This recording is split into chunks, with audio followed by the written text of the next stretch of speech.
చేస్తే ఒక ప్రభుత్వం అలసత్వం అనేది వేల కోట్ల రూపాయలు వెచ్చించినటువంటి ఒక పథకాన్ని అటకెక్కించేటువంటి పరిస్థితులే పోతా ఉంది. ఈ రోజున కుప్పానికి అయితే నీళ్లు తీసుకుపోతున్నారు పెద్దిరెడ్డి రామచంద్రారెడ్డి గారు. కుప్పం బ్రాంచ్ కెనాల్ అయితే సవ్యంగా నీళ్లు వదులుతా వస్తా ఉన్నారు.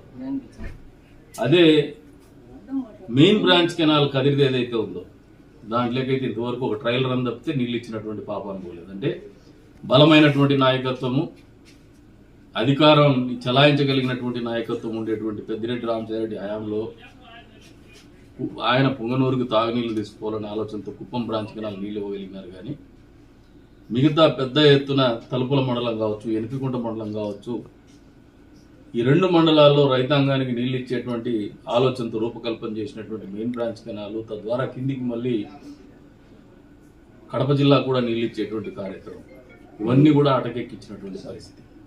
ఈ రోజున కొత్త ప్రభుత్వం ఏర్పడింది. ఈ చిన్న చిన్న పనులు ఏవైతే ఉన్నాయో కాంట్రాక్టర్లు కూడా పిలుస్తాం.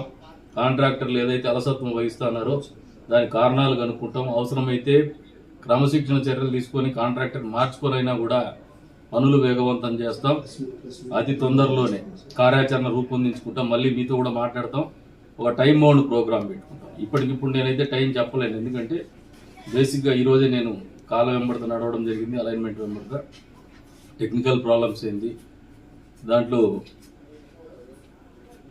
డబ్బు ఎంతవరకు, నిధి ఎంతవరకు ఉన్నాయి పనులు జరగడానికి, అదే రకంగా ఎన్ఆర్ఈజేఎస్కు అనుసంధానం చేసుకుంటూ ఆ చెట్లు తొలగించేది, పూడిగా తొలగించేటువంటి కార్యక్రమం చేయాలని ఆలోచనతో ఉన్నాం. దానికి సంబంధించి పీడీ గారితో కూడా మాట్లాడినాం.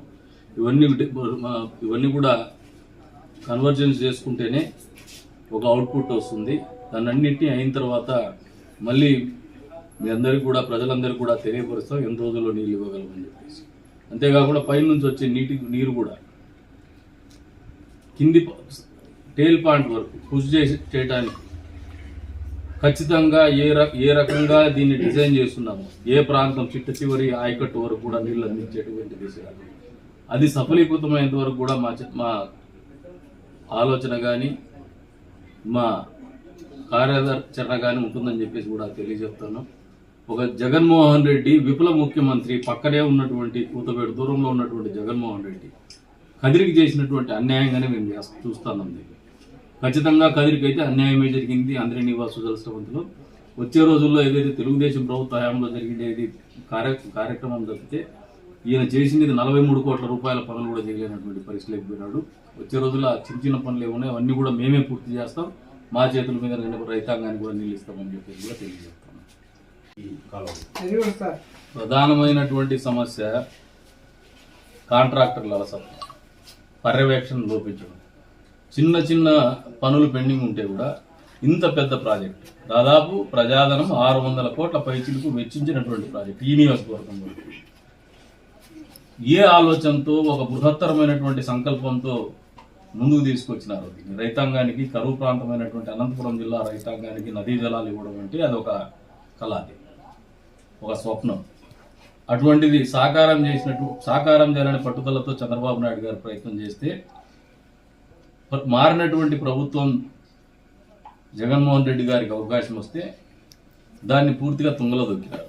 అంటే ఈ చిన్న చిన్న పనులు కూడా చేయలేనటువంటి పరిస్థితి. ప్రధానమైనటువంటి సమస్య అధికారులతో సమన్వయం చేసుకోవడం, కాంట్రాక్టర్లతో సమన్వయం చేసుకోవడం, పైన నుంచి వచ్చేటువంటి నీరు కింది పాయింట్ వరకు పోవడానికి ఏదైతే అవరోధాలు ఉన్నాయో, అవరోధాలు అయితే ఉన్నాయి, ఆ అవరోధాలను కూడా పూర్తి స్థాయిలో తొలగించుకుంటాం.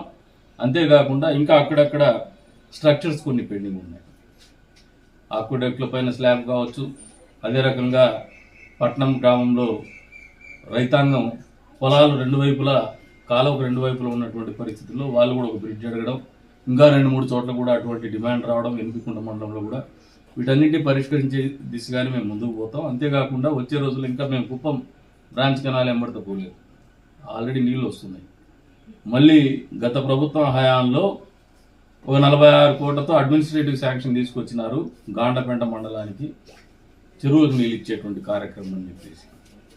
అందులో భాగంగా ధనియాన్ చెరువు కావచ్చు, నంబులపూలకొట్ట మండలంలో ఏదైతే కవర్ అవ్వడం లేదు, ఆ చెరువులకు కూడా నీళ్ళు ఇచ్చేటువంటి కార్యక్రమం చేస్తాం. అంతేకాకుండా కొన్ని చెరువులు ఏదైతే అనుసంధానం క్యాస్కేటింగ్ ఆఫ్ ట్యాంక్ జరిగిందో కొన్ని చోట్ల గ్రేడియంట్ గ్రావిటీ మీద రన్నులు కానటువంటి పరిస్థితి ఉంది. గ్రావిటీ మీద నీళ్లు పోనటువంటి పరిస్థితుల్లో లక్క సంవత్సరం ఇటువంటి చెరువులు ఉన్నాయి. వీటి మొబైల్ లిఫ్ట్ ద్వారా నీళ్లు అందించేసి ఆ ప్రాంతంలో ఉన్నటువంటి రైతాంగాన్ని కూడా ఆయకట్టును కూడా నీళ్ళు ఇచ్చేటువంటి కార్యక్రమం చేయాలని ఆలోచనతో ముందుకు పోతున్నాం. వీటన్నిటికి కూడా మౌలికంగా ఈరోజు సందర్శించడం జరిగింది. వచ్చే రోజుల్లో పూర్తి స్థాయిలో దీన్ని ఒక తుది రూపుకు తీసుకొచ్చిన తర్వాత ప్రజలకు తెలియజెప్పే కార్యాచరణకు పోతాం.